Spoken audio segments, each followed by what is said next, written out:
요즘 뉴스 프로그램을 보면 팩트 체크라고 하는 꼭지가 있습니다. 뉴스에 나온 기사라든지 또는 일반 사람들이 알고 있다라고 생각하는 것이 정말로 사실로 알고 있는지 아니면 그것이 거짓인지를 분석하는 그러한 꼭지이죠. 예를 들어서 요즘 우리 교계에서 또 많이 문제가 되고 있는 이슈화하고 있는 것 중에 하나가 정부에서 차별금지법을 제정하려고 하는데 그것에 대해서 반대하는 것입니다.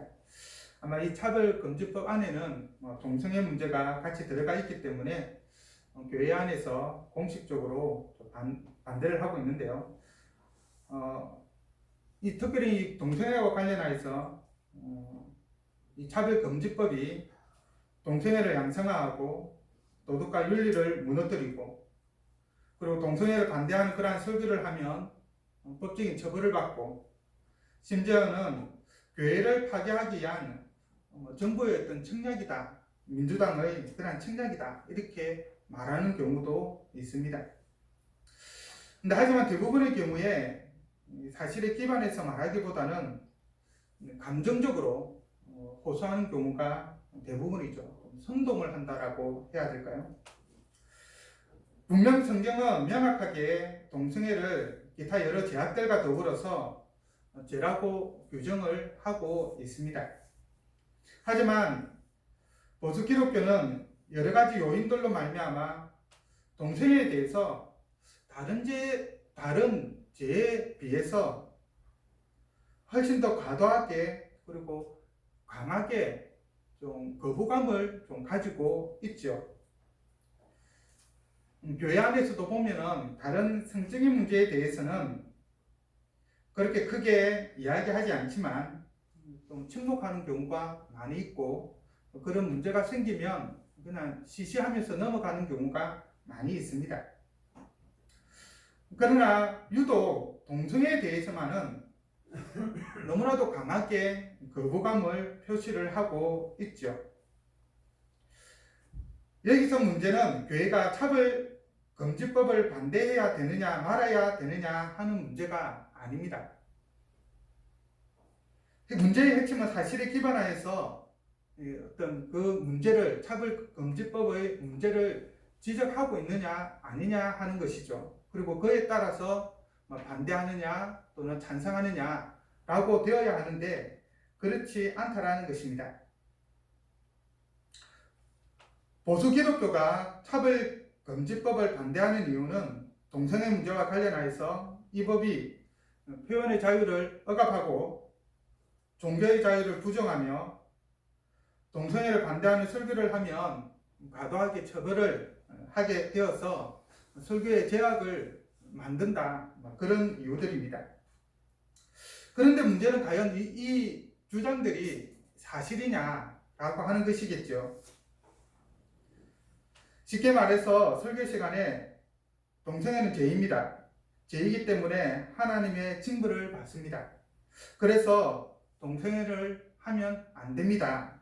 라고 설교를 한다면 처벌을 받을까요? 차별금지법이 제정이 되었을 때 이런 설교를 한다고 해서 처벌이 되어지는 것일까요? 문제는 그렇지 않다라는 것이죠. 왜냐하면 이것 자체가 차별금지법에서 말하고 있는 것이 아니기 때문입니다.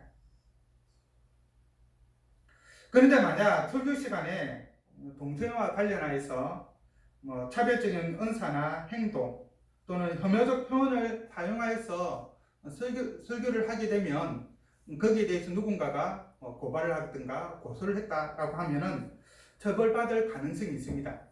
그것은 기존 법에서도 어느 정도 말을 하고 있기 때문에 그런 차별이나 또는 그런 차별적인 행동 또는 그런 혐오적인 표현을 못하도록 규정을 하고 있기 때문입니다. 특정 대상이나 사람에 대해 차별적 언사나 행동, 혐오적 표현을 하게 되면 현행법으로도 처벌을 하고 있기 때문이죠.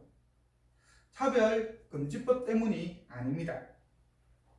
차별적 언사나 행동, 혐오적 표현은 동성애자가 아니라 하더라도 예를 들어서 장애인이나 어떤 특정 직업에 대해 말할 때에도 동일하게 적용이 되는 것입니다. 그런 의미에서 동성애에 대해서 차별적 발언, 혐오적 발언을 하게 되면 처벌을 받는 것이지, 특별히 동성애에 대해서 그렇게 말을 했기 때문에 차별을 받는 것은 아니라는 것이죠.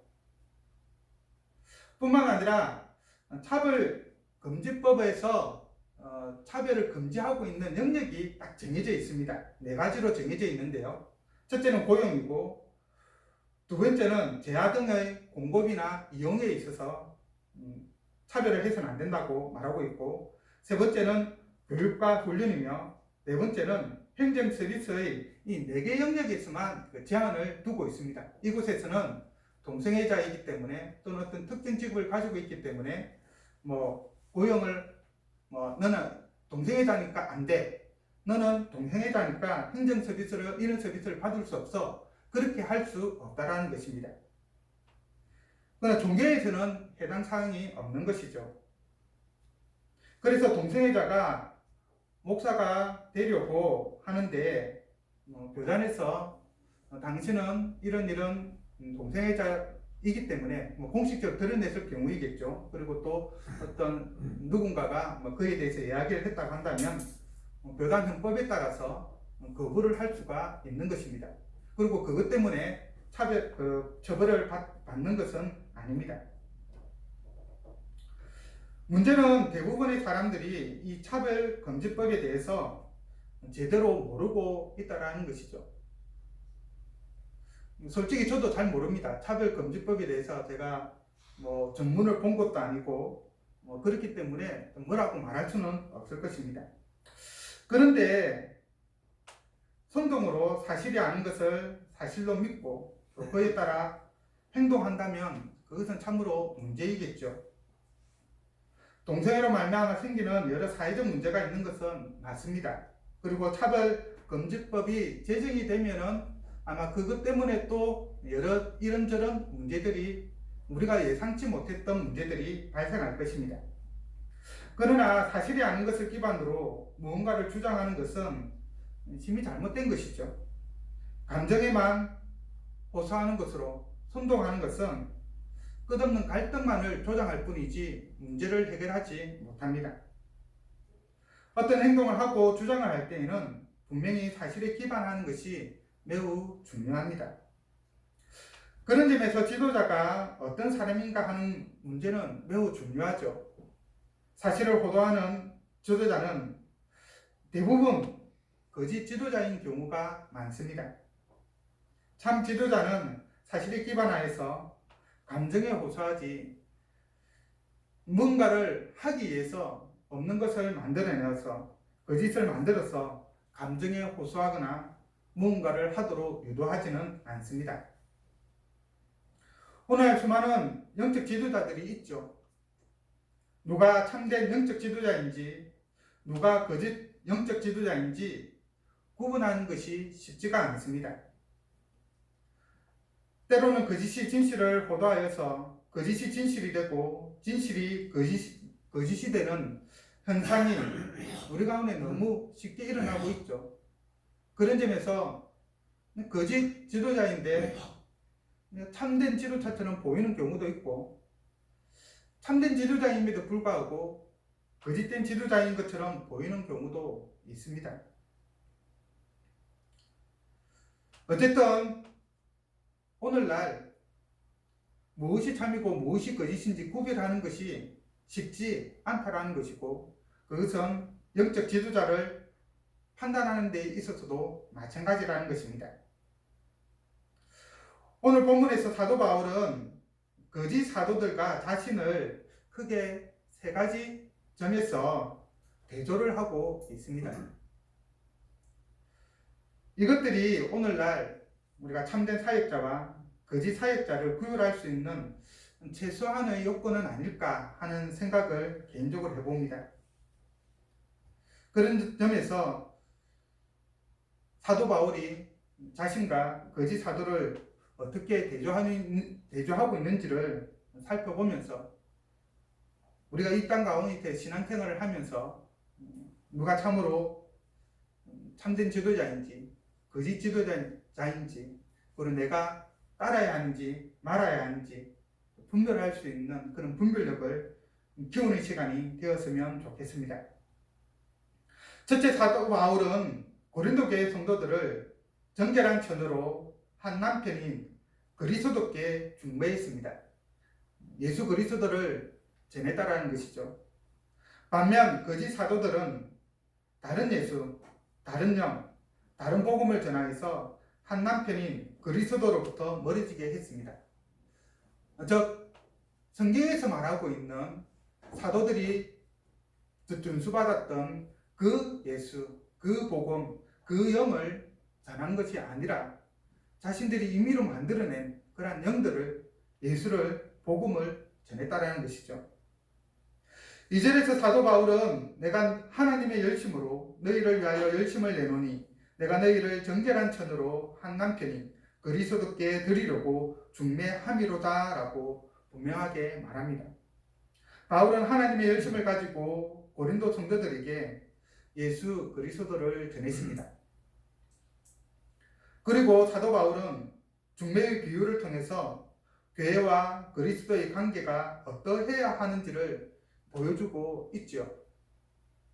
교회는 정결한 천으로 신랑이신 그리스도의 신부입니다. 신부는 신랑을 위해서 순결을 지켜야 하죠. 그것은 신랑도 마찬가지입니다. 그리스도는 자신의 순결을 십자가의 죽으심으로 친히 보이셨습니다. 마찬가지로 신부인 교회는 신랑이신 예수님이 재림하실 때까지 그 신부로서의 순결함을 지켜야 하겠죠. 결혼은 배타성을 가지고 있습니다. 그러므로 사도 바울이 고린도 교회의 성도들에게 이 결혼 비유를 통해서 말하고 싶었던 것은 자신이 전해준 그 그리스도만을 온전히 믿기를 바랬던 것이죠. 참 신랑이신 예수님만을 믿고 섬기고 순종하고 의지하기를 원했던 것입니다. 결혼의 비유를 통해서 다른 예수는 없다라는 것을 분명하게 말하고 있는 것이죠. 하지만 뱀이 거짓된 말로 하와를 유혹하여 하나님의 명령을 어기고 타락하게 만든 것처럼 지금 고린도 교회 성도들을 그리스도를 향한 진실함과 깨끗함에서 떠나게 하도록 유혹하는 그러한 손길이 있었고, 그 때문에 사도 바울은 고린도 교회 성도들이 예수 그리스도가 아닌 다른 신을 섬김으로 부정하게 될까봐 두려웠습니다.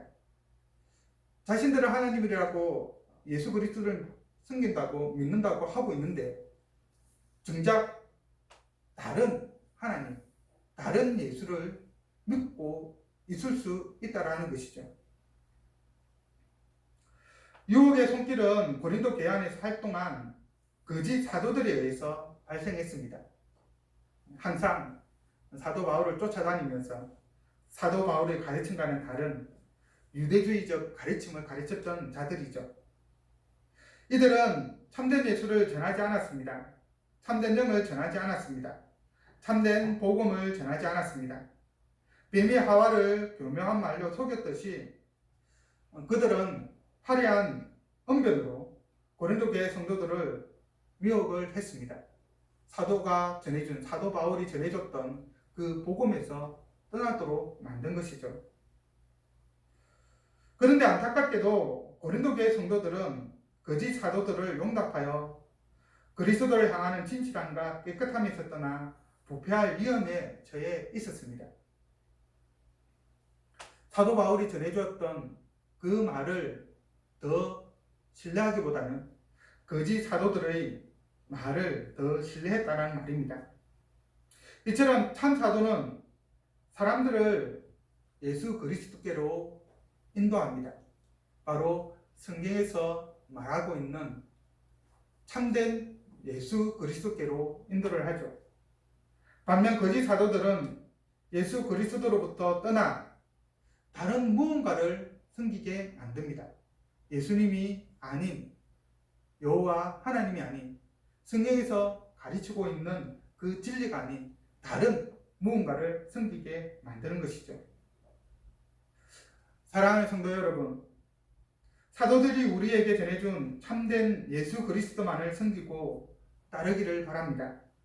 참 예수 그리스도는 우리를 위해서 하늘 영광을 버리고 인간의 몸을 입고 이 땅에 오셔서 고난받으시고 십자가에 죽으셨으며 부활 승천하셔서 하나님 보좌 우편에서 왕의 왕으로 주의 주로 지금도 온 세상을 다스리고 계신 분이십니다.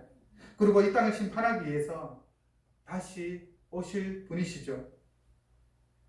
주님이 다시 오시는 그날까지 그리스도의 신부로서 정결함을 지키고 그리스도를 향한 진실함과 깨끗함을 온전히 간직하기를 소원합니다. 하나님에 대해, 예수님에 대해서 잘못된 가르침이 오늘날 이성이라고 하는, 철학이라 하는 그러한 것을 통하여서 우리에게 너무나도 많이 주어지고 있습니다. 마치 성경의 하나님을, 성경의 예수님을 믿으면 어리석은 자인 것처럼 말하고 있는 경우도 많이 있는데요. 우리는 그러한 비난에도 불구하고 온전히 성경에서 말하고 계신 그 예수 그리스도, 그리고 그 하나님만을 믿어야 할 것입니다. 둘째, 바울은 자기를 낮추어 고린도 교회 성도들에게 하나님의 복음을 값없이 전하였습니다. 반면 거짓 교사들은, 거짓 사도들은 자신들을 지극히 큰 사도로 포장했고 돈을 목적으로 또 그 일들을 감당하였습니다. 사도 바울은 자신을 대단한 사람으로 치장하지 않았습니다. 그는 자신의 부족함을 인정할 줄 아는 사람이었죠. 그래서 어떻게 보면 더 위대한 사도가 아닌가 하는 생각을 해봅니다. 그는 고린도 교회 성도들을 높이기 위해 자신을 낮추었습니다. 그리고 그들로부터 섬김을 받지 않고 오히려 섬기는 자가 되었습니다. 특별히 하나님을, 복음을 전하는 것과 관련하여 그는 고린도 교회 성도들에게 공식적으로 어떠한 대가도 요구하지 않았죠. 하나님의 복음을 은혜로 거저 받았기에 그 또한 하나님의 복음을 값없이 전하였습니다. 그 하나님의 은혜를 값없이 준 것이죠. 고린도 교회와 관련하여 사도 바울은 대적들의 비난을 받지 않기 위하여 그들로부터 어떠한 사례도 비용도 받지 않았습니다. 요구하지도 않았습니다. 오히려 필요하면 이 고린도 교회 성도들에게 요구를 하였던 것이 아니라 고린도 교회 성도들을 위해서 마게도나 교회에 요청을 하였고, 오늘 성경 본문에 보면은 아주 강한 표현을 사용을 합니다. 탈취하였다라고 하는 표현을 사용을 하고 있습니다. 이처럼 사도 바울은 철저하게 고린도 교회 성도들에게 폐를 끼치지 않기 위하여 조심하고 조심하였습니다. 그리고 앞으로도 조심하리라라고 하는 그런 다짐을 하였죠. 그런데 사도 바울의 이러한 태도는 오히려 고린도 교회 성도들의 오해를 샀습니다. 왜냐하면 마게도냐 교회로부터는 구원을 받고 도움을 요청하고 그러하는데 자신들에게는 어떠한 구원도 받지 않고 또 그런 것을 요청하지 않았기 때문이죠. 그러면서 그들이 생각하기에는 이것이 사도 바울이 우리를 생각하지 않는 것이다. 마게도냐 교회만 생각하고 마게도냐 교회만 믿고 그래서 그쪽에 부탁하고 그러는 것이다. 그렇게 생각을 했던 것입니다. 하지만 사도 바울은 고린도 교회를 사랑했기 때문에 어떠한 사례도 요구하지 않았고 받지 않았죠. 그것 때문에 조그만 오해라도 생길까봐, 그래서 그 관계가 틀어질까봐 조심했는데 오히려 그것이 역효과가 나버린 상황입니다. 사도 바울은 철저하게 사랑 안에서 그리스도의 복음을 값없이 전한 참된 사도였죠. 사랑하였기 때문에 그 모든 행동을 하였지만 고린도교의 성도들은 그것을 이해하지 못하였습니다. 하지만 거짓 사도들은 자신들을 낮추기보다는 지극히 큰 사도로 포장하기에 바빴습니다. 뛰어난 화술과 훌륭한 웅변수를 바탕으로 온갖 미사여구와 수사학적 표현을 사용하여서 고린도 성도들의 마음을 미혹을 한 것입니다. 자기가 말하고 있는 것이 참된 진리인 것처럼 포장을 한 것이죠. 그리고 당시 관습에 따라서 당연하게도 그 행위에 대해서 사례를 요구하였습니다. 그러니까 뭔가를 가르쳤기 때문에 그 가르침에 대한 보답을 요구한 것이죠. 그들은 하나님의 값없는 복음을 자신들의 돈벌이 수단으로, 그리고 자신의 일상을 높이고 자신을 드러내는 그러한 수단으로 사용을 했습니다. 하나님을 드러내는 것이 아니라 자기 자신을 드러낸 것이죠. 하나님의 영광을 위해서 그 일을 한 것이 아니라 자신의 영광을 위해서 그 일을 한 것입니다. 거짓 사도들은 예수님께서 모든 사람을 섬긴 것처럼 섬기는 자가 아니라 섬김을 받고 군림하는 자였습니다. 예수님의 자신을 낮추어 겸손의 본을 보이신 것처럼 겸손한 자가 아니라 지극히 큰 사도로 자신을 높이고 자신의 화술과 웅변술과 표현력을 자랑하는 아주 교만한 자들이었습니다. 그래야지만이 많은 사람들이 자기를 부를 것이고 또 많은 또 돈을 벌 수 있다고 생각을 한 것이죠. 그래서 사도 바울의 행위 속에는 그리스도의 진리가 있었지만 거짓 사도들의 행위에는 그 어떠한 진리도 찾아볼 수 없었습니다. 사랑하는 성도 여러분, 사도 바울은 하나님 앞과 사람들 앞에서 겸손한 대로 온전히 하나님의 복음만을 위해서 살았죠. 그것을 목적으로 살았습니다. 하나님의 복음을 자신을 높이는 수단으로, 자신의 유익을 위한 수단으로, 돈벌이 수단으로 사용하지 않았습니다. 이와 같이 복음 안에 겸손한 자가 되고 복음을 수단이 아닌 목적으로 한 삶을 살아가는 또한 우리 모두가 되기를 바랍니다. 또한 그러한 지도자들을 바라보면서 나아가기를 바랍니다. 그래야지만이 우리 스스로도 또 바로 또 그러한 영향을 받아서 온전한 성도로서 세워져 나갈 수 있을 것입니다. 셋째, 바울은 자기 자신을 고린도 교회 성도들에게 있는 모습 그대로 자기 자신을 보여주었습니다. 그리고 진실하게 행동을 했습니다. 하지만 거짓 사도들은 사탄이 자기를 광명의 천사로 가장하듯 그리스도의 사도로 가장하였습니다.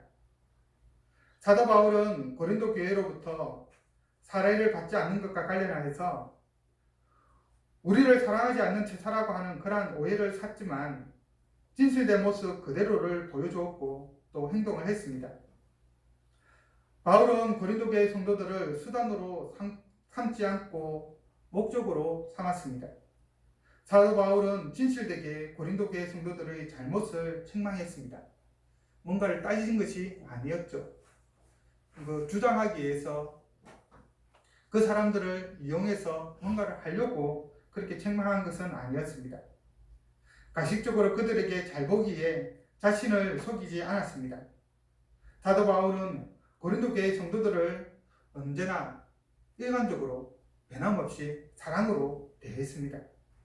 여기서 한 가지 좀 오해가 없기를 바라는 것은 사도 바울이 고린도 교회에서 사례를 받지 않은 것과 관련하여서 이것은 일반적인 법칙은 아니라는 것이죠.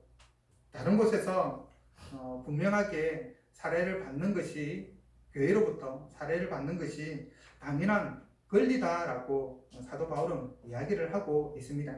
아주 특수한 경우에서 사도 바울은 고린도 교회에서 사례를 받지 않은 것이었죠. 그것은 아마도 그 고린도 교회가 재정적인 부분에 있어서 어려웠거나 또 사례를 충당할 수 있는 그런 상황이 안 되었기 때문에 또 여러 가지 상황을 고려하여서 이렇게 행동을 하였던 것이죠. 그래서 이것을 일반적으로 적용하는 것은 분명 문제가 있는 것입니다. 특수한 경우에 이것을 적용해야 하는 것이죠. 여하튼 사도 바울은 지극히 큰 사도로 칭하고 뛰어난 웅병설을 바탕으로 다른 예수, 다른 영, 다른 복음을 전하는 자들에 대해서 분명하게 그들을 거짓 사도요, 속이는 일꾼이요, 그리스도의 사도로 가장하는 자요, 광명의 천사로 가장하는 자요, 의의 일꾼으로 가장하는 자라고 말하고 있습니다. 심하게 이야기하고 있는 것이죠.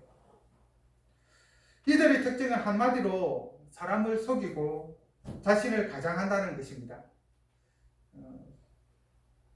사탄을 두고 속이는 자라고 이야기하고 있는데 그 모습 그대로를 본받고 있는 것이죠. 그런 점에서 예수님이 바리새인들을 두고 유대인들을 향하여서 너희의 아비는 사탄이다 라고 말하는 것과 유사하다라고 말할 수 있을 것입니다. 여하튼 마음으로는 미워하지만 말로는 앞에서는 웃으면서 사랑한다라고 말합니다. 말은 잘하지만 말에 따른 진실한 행동은 없는 것이죠. 성도의 이익을 위한 척하지만 자신의 이익만을 위해서 행동을 합니다. 성도를 믿음 안에 세우는 것이 목적이 아니라 자신의 목적을 이루기 위한 수단으로 이용을 합니다. 앞에서는 거룩한 척 하지만 뒤에서는 온갖 더러운 일을 행합니다. 명백한 죄에도 불구하고 회개하지 않고 온갖 변명으로 일관을 합니다. 마음의 생각과 말과 행동이 다 다른 것이죠. 위선적이고 가식적이며 속이고 그런 척 가장하며 살고 또 사역을 합니다. 우리는 바로 이러한 영적 지도자들을 멀리해야 할 것입니다. 왜냐하면 우리의 신앙에 아무런 유익이 되지 않기 때문이죠. 그런데 현실은 이런 거짓 사도에 의해서, 거짓 사역자에 의해서 너무나도 많은 교회와 너무나도 많은 성도들이 미혹되고 있다는 것이죠. 그들을 따르고 있다는 사실입니다. 그래서 사도 바울은 결론적으로 이렇게 말합니다. 그들의 마지막은 그 행위대로 되리라. 문제는 단순하게 거짓 사역자들에게만 이 말씀이 적용되는 것은 아니라는 것이죠. 그 거짓 사도들을 따라간 성도들 역시 이러한 심판을 받게 된다는 것입니다. 이 모든 일들에 대해서 하나님은 반드시 그 행위대로 갚으십니다. 하나님 나라와 복음을 위해 선을 행한 자는 하나님께서 생명의 면류관으로 보답하실 것입니다. 반대로 거짓으로 가득 찬 위선의 삶을 산 자에게는 영벌이 주어질 것입니다. 그러므로 사랑하는 성도 여러분, 참된 영적 지도자가 누구인지 잘 분별하여서 그들의 가르침을 따라 그리스도의 순결한 신부로 진실함과 깨끗함이 넘치는 그러한 삶을 살아가기 바랍니다. 잘못된 거짓 지도자를 참된 지도자로 착각하여 따라가게 되면 그 마지막에 주어지는 그 결과는 너무나도 엄청납니다. 나는 모르고 있습니다. 하나님 앞에 그렇게 말해봐야 소용이 없는 것입니다. 참된 지도자를 따라서 자신을 낮추어 하나님의 복음을 값없이 전하는 삶을 살기 바랍니다. 위선적인 삶, 가장하는 삶을 버리고 하나님 앞에서 진술된 자로 살기 바랍니다. 그래야 해서 하나님께서 주시는 하늘의 상급을 영원토록 받는, 그리고 그 안에서 즐거워하는 우리 모두가 되기를 바랍니다. 거짓 사역자를 따라감으로 또 거짓 지도자를 본받음으로 하나님의 심판을 받는 자가 아닌 참된 지도자를 따라 하나님의 복음을 위해 살아가는, 그래서 하나님으로부터 귀한 상급을 받는 주의 사랑하는 모든 자들이 되기를 간절히 바랍니다.